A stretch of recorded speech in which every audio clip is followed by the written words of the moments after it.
And back to the gingivitis again, I think that most dentists, at least used to, if not still do, if you have gingivitis, one of the steps they do to fight that is to prescribe one of these ADA approved antimicrobial rinses, as if it's the bacteria.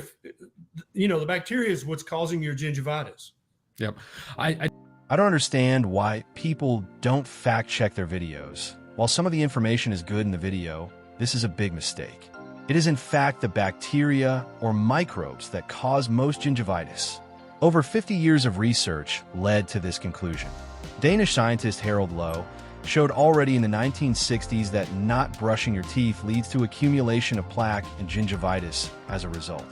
Brushing the teeth again, like normal, made it disappear again.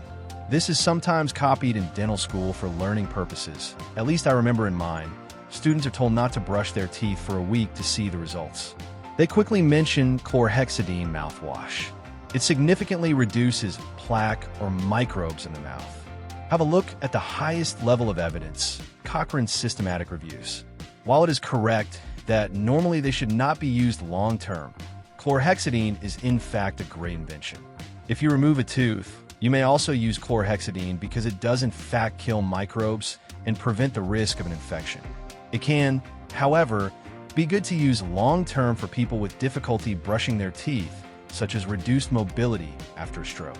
Let's look at some more.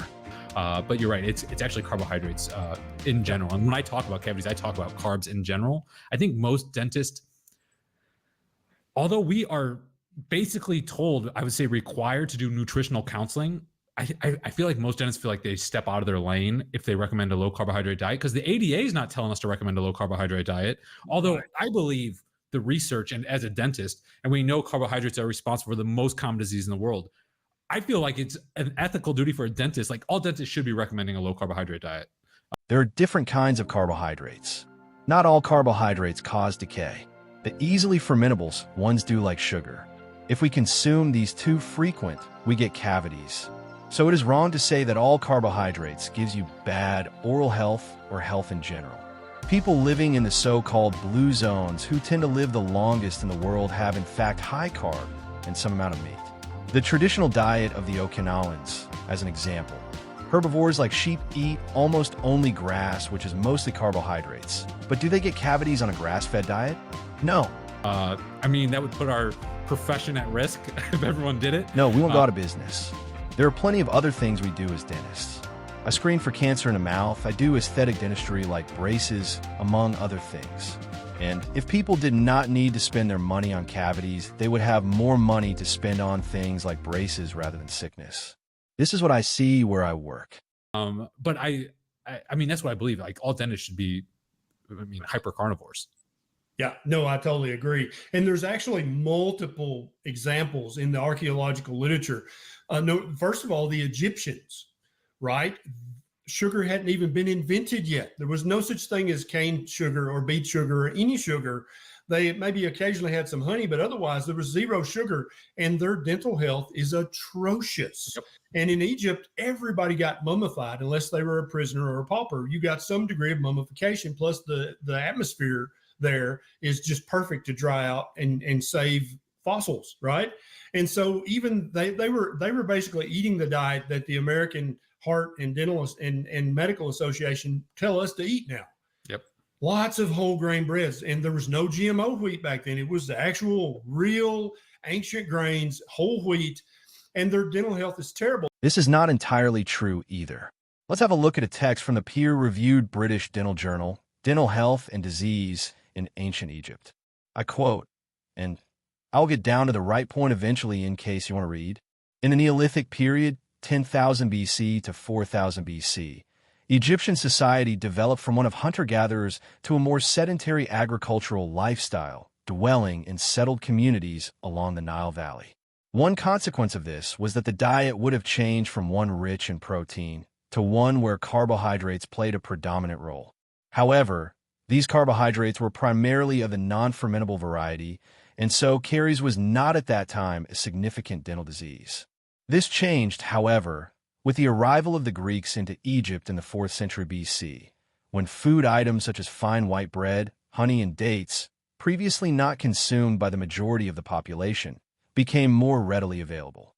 As a result of the increased levels of fermentable carbohydrates in these particular foodstuffs, caries incidence rose. End of quote. So the problems in the Western world these days is the same. We eat too much of the wrong carbs, such as sugar, which also drastically increases our calorie intake. The problem gets worse because of the easy access. Eating too often means your teeth do not have enough time to recover between meals. They need at least 2 hours. So stick to 3 main meals and 2 smaller in between. Things there, because my brother, one of my brothers, I have 3, there's 4 of us, but the one who's 1 year older than me, he's a medical doctor, he's an ophthalmologist. But it's interesting because I'd say he's one of the smartest people I know, full ride, WashU medical school, ophthalmology residency, but he's struggled with weight till to this day.